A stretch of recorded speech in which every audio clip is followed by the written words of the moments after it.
stormy seas and lost souls. How is it? She's dreamt of this before. It's coming. What is it? Is it? They say dreams are visions of our memories, thoughts and fears, as seen by our inner eye.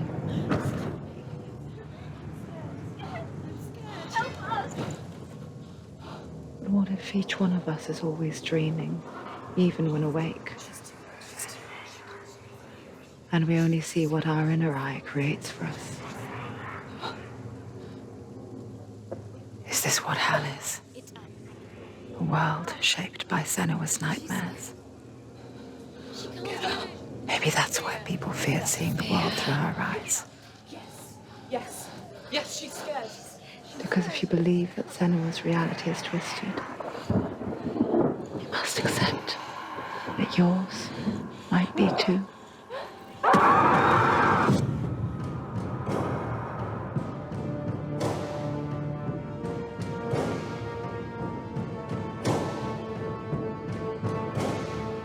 Hellblade: Senua's Sacrifice is a video game about Senua, a Celtic warrior on a vision quest into Viking territory.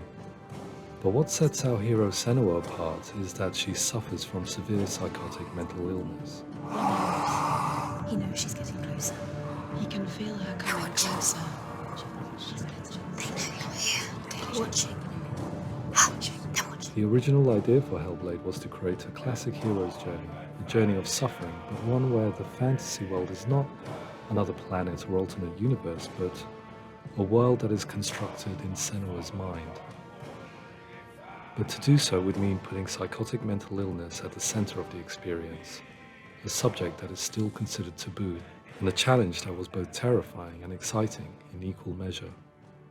In Hellblade, the starting point was a newly discovered Celtic goddess called Senua in Ashwell, Hertfordshire. When first discovered, her name was thought to be Senua, a name which I liked and kept. I wondered if Senua might have been a Celtic warrior like Boudica who stood up to the Romans. While the Romans had conquered all of Europe, there was a group of Celts up in the furthest reaches of the Roman Empire that could not be conquered, the Picts. And so the Romans built a wall, called Hadrian's Wall, that spans across Britain from sea to sea to keep the Pictish barbarians at bay. The Picts were known for their war paint, painted on with woad, and their matted hair clumped with lime. And so Senua would be a barbarian Pict in this image.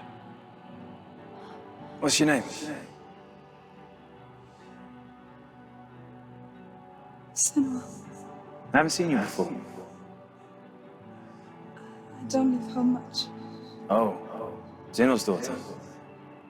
I have to go. Wait.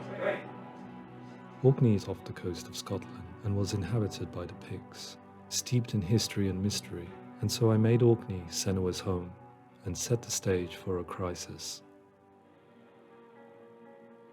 In the late 8th century, the first Vikings landed on the Orkney Islands. The population of the Picts crashed thereafter, replaced by the Norsemen of the 9th century.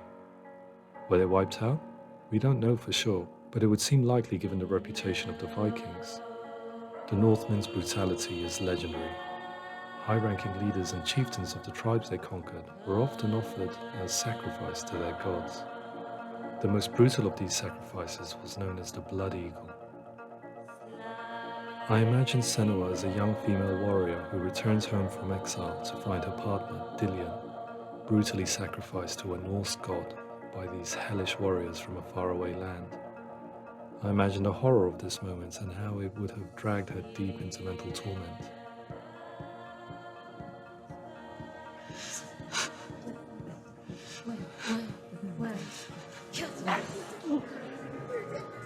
No!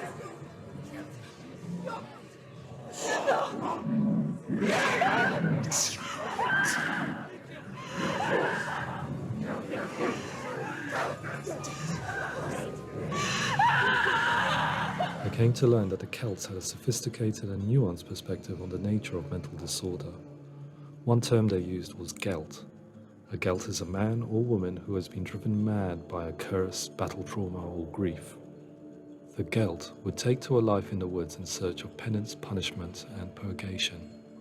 And so Senua became a gelt, cursed by darkness, looking for redemption in the wilds. Another word the Celts used in reference to mental disorders was truth, meaning fool, or Liar. one who utters the words of God. They tell of the mad sinner who flees battle into exile and takes on a beastly nature, growing feathers on his body. The character called Truth in Hellblade is based on a little-known person called Findan, an 8th century Irish Celt who was captured and enslaved by the Vikings, but eventually escaped to Orkney where he became a monk. I will tell you my stories of hell. If I may walk with you. Upon meeting Senua, it would be his stories that fuel her quest deep into their world of gods. The Northmen say the world will come to an end. The sun will grow black, the earth will sink into the sea, the stars will disappear, fire and water will meet, flames will play against the sky, the heavens and earth and all the world will be burned, all the gods will be dead, and the warriors of Valhalla and people everywhere. Senua, prepare yourself for Ragnarok, for it is nigh. So the stage was set for a new adventure, a journey into the Norse underworld called Hell, a vision quest fueled by madness and myth, a fantasy that was created by Senua's own mind, and one that we would experience through her eyes. This is your mission. This is your quest. There is nothing else left. To make a game about a warrior with psychotic mental illness as its central theme was fraught with danger. Mental illness, such as psychosis, is still taboo and rarely acknowledged in a century of cinema, never mind the new medium of games. Where it does feature, it often conflates psychosis and psychopathy associated with a lack of empathy. It is unfortunate that these two words sound so similar that they are used interchangeably in media. I must admit that I didn't have to look very far to discover my own ignorance of the subject. So we reached out to Paul Fletcher, psychiatrist and professor of health neuroscience at University of Cambridge. Psychosis is a descriptive term, and it refers to having a loss of contact with objective reality. So it's characterized by two main sets of symptoms. One of them is hallucinations, where somebody experiences perceptions when there is no actual objective thing out there to perceive. Who are you? And the other is delusions, where somebody comes to very often bizarre, unpleasant, frightening beliefs when there's no good evidence in favor of them. There's no doubt about it. The source of the darkness is in Helheim. And the goddess Hela holds his soul there.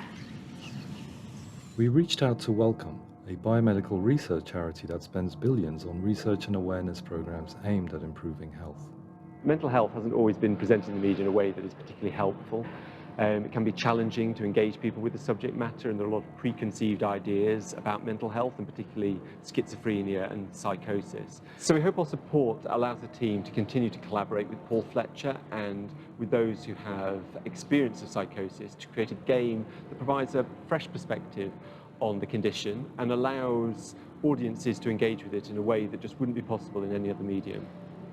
What started out as a brief consultation convinced me that we were only scratching the surface of an immensely deep and interesting subject that could enrich and change the very nature of the game. That's cool. Thanks so much for coming. Pleasure. Thanks. It was really interesting for me, and I'd love to be involved. I think it's fascinating.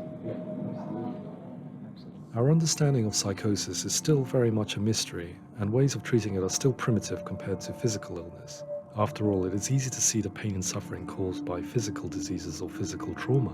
It is not so easy to see the mental suffering and trauma of severe mental illness. But what if we could find a way to see it? Games are capable of drawing you in for hours on end, playing the role of a character who is different from you, experiencing their perspective, and actively involving you in a world that functions with a different set of rules. This is not a code. Use that voice. Calls you to your death. If we were to represent Senua's psychosis, we would have to simulate voice hearing, a common attribute. But how can we simulate something we have no first-hand experience of? Professor Charles Fernyhough, a leading expert in voice hearing from Durham University, offered his help. Hearing voices is an experience that is usually associated with severe mental illness, and crucially we know that hearing voices is a part of ordinary life for many people who don't meet the criteria for mental illness. Yeah. Oh, that's not him in real life. We know voices vary according to where they appear in space. Voices can appear far away in the distance, they can appear right there in your ear, they can seem to be coming from inside your head. Based on the information Professor Fernie Ho provided, I put together a sound brief and invited some actors to the studio. We recorded the actors using a binaural microphone, which records the 3D spatial position of sound, replicating the way sound is heard by human ears. It gives you an incredible sense that the person you are listening to is right there beside you.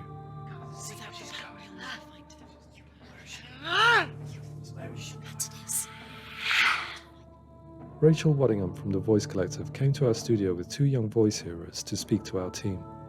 We talked at length about their experiences and they listened to our tests, giving us feedback on how we could improve on it. Everyone hates her. She's cursed. It's very hard to represent what this experience is like, partly because it's such a personal, intense, emotional experience. It's testament to how Ninja Theory have been listening to what the researchers are saying, but also, crucially, listening to the experts by experience. What they've come up with is so compelling. It's by far the best representation I've heard of what these experiences are like.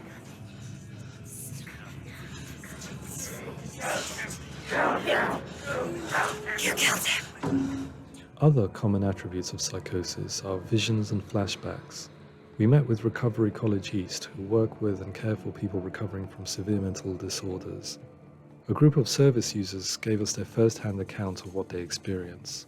Sometimes when the vision or what we're seeing is too much, we become small until eventually we practice eventually anything. The people we spoke to, the stories they told, were fascinating, harrowing and mind-boggling.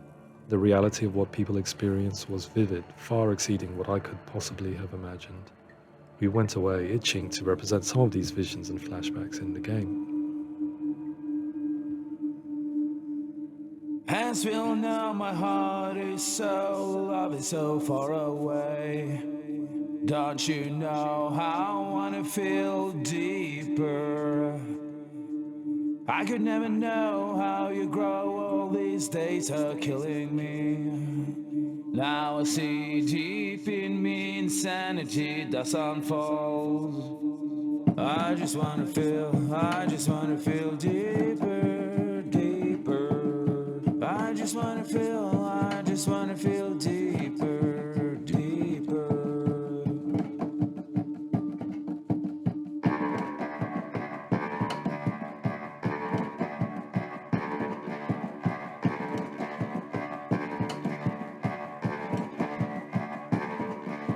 As we all know, my heart is so, love is so far away. Don't you know how I wanna feel deeper? I could never know how you grow, all these days are killing me. Feel like this, read like this, I just wanna live, that's all. I just wanna feel deeper, deeper.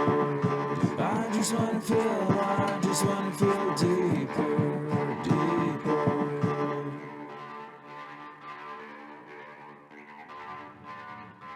To refine our work, we continue to hold meetings with Recovery College East over the course of a year and a half, showing them what we had achieved so far and refining the in-game representations based on their feedback. With their help, flashbacks, visions and changes in perception were woven into the story and gameplay of Senua. The students that are involved in this project are incredibly excited about being involved. They have described the experience as being important because it values their lived experience and shows that despite what we have been through, all of that experience becomes valid, that actually it's something that we should all be talking about. The experiences described range from beautiful to frightening beyond comprehension. I heard of a girl who has to live with an angry voice screaming at her, slamming on her doors and walls 24 hours a day. I met someone who would often see hanging corpses in the room, so real that she would sometimes try to rescue them. The panic and fear that comes with such visions is entirely understandable, and it can be a living horror for some. Worthless, weak, pathetic. Go on, feel sorry for yourself, because there's no one left to do that for you. I was urged by one fellow that we should not shy away from showing this horror, and so I was perpetually torn in making Hellblade. Had we gone too far with our representations or not far enough? Broken and left. Just Do like your it. story. Come on.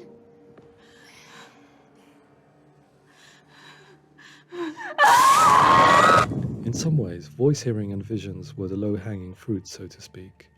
There's another aspect of psychosis that is much harder to explain, but one that I think video games are uniquely able to represent, which are often called delusions. People begin to see patterns in the world. They begin to link things that most people wouldn't link. Most of the things that we might think would be coincidence or, not worth commenting on. Nevertheless, that might have a particular salience or importance for them. One individual described how everyday words, sounds, colours and objects were steeped in meaning to him, forming a strange and sinister puzzle that he was determined to solve but could not quite get to the bottom of. It's not just brain dysfunction. It's not like the system shut down. It's actually an incredibly creative process. The person creates a world populated with voices and phantasms and terrors, and they're completely immersed in it. They believe in it. We often invite people into the studio to play the game. In one of our playtests, they played through much of the game, making associations between runes, secret messages, and the threat of darkness that stalked them. There are many things that happen in the world of Hellblade that make perfect sense within the context of Senua's mind. The dark rot that's killing her slowly from within, the secret runes of the gods that block her path to Helheim, and strange associations that exist in the game to confuse you. To complete Senua's quest, you have to internalize and accept the logic and meaning behind these things to progress. Afterwards, they said that they didn't see much evidence of mental illness in the game. People with delusions of all sorts would argue the same thing, that they are not aware of their experience being abnormal in any way. I need this sword. It's important. Representing perception changes and thinking patterns within Hellblade gives us a set of symptoms common in psychosis. But people with lived experience were keen to emphasize another point, that it is wrong to define a person by their symptoms. Quite often, the illness comes not from the symptoms, but from the stigma, isolation, and mistreatment that comes about from the rest of society. They say that I'm cursed. What if they're right? I needed someone to portray Senua, someone who could believably internalize her suffering.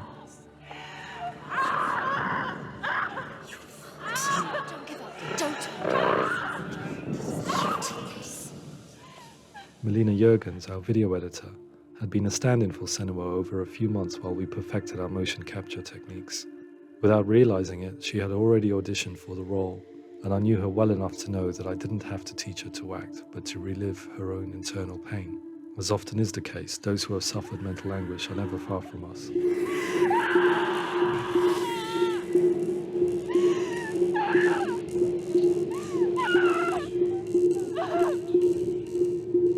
My hope is that by creating a compelling and aspirational character in Senua who feels very much real, albeit in a fantasy setting, we can provide a lens into her reality, a different one to yours, and this is where storytelling comes into play.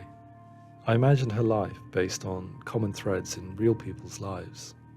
She was always prone to psychosis as a child. Her mother Galina also heard voices and had visions, so perhaps there was a genetic aspect. Or perhaps it was cultural, as she lived within a world without science, of gods and superstition, as exemplified by her druid father Zimbal. Psychosis developed in her late teens to early 20s and was exasperated by stigma and isolation at the hands of the clansmen and her father. This darkness. It's spreading. The trauma of seeing her lover Dillion sacrificed tips her over the edge, making her remodel her reality around a concept that connects everything: the darkness. So the question, is what Senua experiences real? Can only be answered by saying, yes, it is real. It is her reality. All of her suffering will have been for nothing. It's just a matter of time. Towards the end of the project, service users and professionals that had collaborated with us were invited to see the near-final game. It was a chance to see if the game had reflected their views or if it had misrepresented them. For me, being involved in especially developing Senua's character has been really important, and being able to bring in my perspective and what I see and what I hear And having that built into the game has been a real privilege. It's gritty and it's meaty, and there are some tough subjects in there that are being tackled with honesty.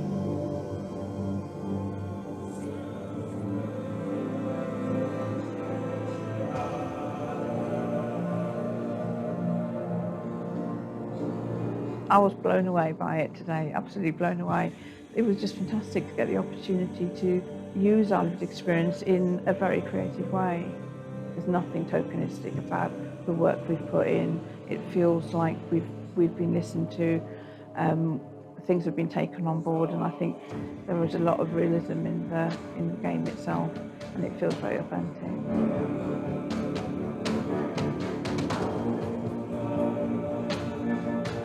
Hellblade will give people a good experience of what it's like to hear voices and have those experiences. I'm glad that the guys at Ninja Theory have asked us to come along and help them build an experience that's positive when it comes out, and get myself a copy and have a go.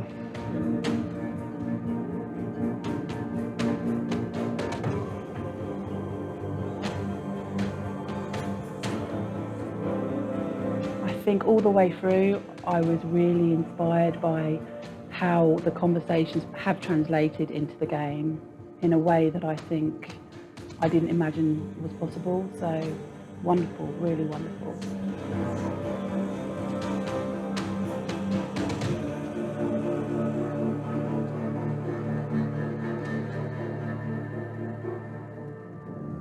I really hope that others will follow the lead they've set and use the power of something like a video game to change people's perceptions, to increase understanding, and ultimately to make some of the stigma around voice hearing and other experiences go away.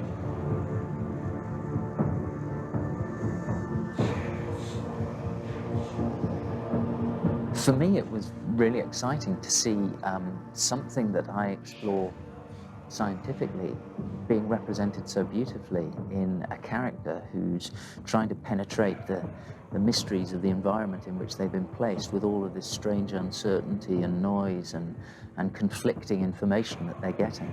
I'm very excited by this way of trying to represent mental illness, because I think it actually might be offering us insights that we wouldn't get from pure scientific explorations, and actually giving us quite an empathic view of what it might be like.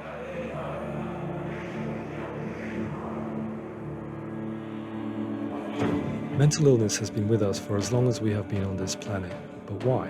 Why hasn't evolution stamped out this weakness from within our gene pool? I often pondered this question until I realized that the question had an inbuilt flaw. It assumes that being and thinking differently is a weakness.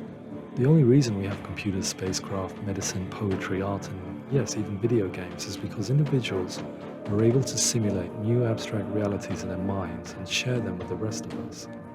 We need people to be willing to see differently in order for us to progress and survive as society. And we need to be open to these new ways of seeing. And it is this spirit that motivated me to create Senua's story and share it with you.